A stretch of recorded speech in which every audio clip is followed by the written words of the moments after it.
சென்னை காவல் ஆணையர் அலுவலகத்தில் மணிப்பூரைச் சேர்ந்த இளம்பெண் ஒருவர் புகார் அளித்துள்ளார்.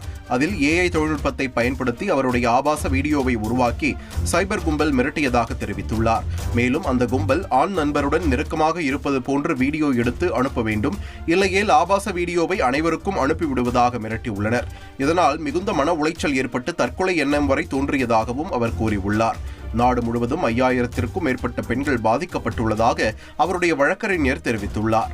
சென்னை நொளம்பூர் பகுதியில் AI மூலம் ஆபாச வீடியோ தயாரித்து மணிப்பூரைச் சேர்ந்த பெண்ணை மிரட்டிய இளைஞர் கைது செய்யப்பட்டுள்ளார். சம்பவத்தில் ஈடுபட்ட வியாசர்பாடியைச் சேர்ந்த பட்டதாரி இளைஞர் ஜோ ரிச்சர்ட் என்பவர் சைபர் கிரைம் தொழில்நுட்பங்களை கற்றுக்கொண்டு மணிப்பூர் பெண்ணிடம் கைவரிசை காட்டியது போலீசார் விசாரணையில் தெரியவந்துள்ளது.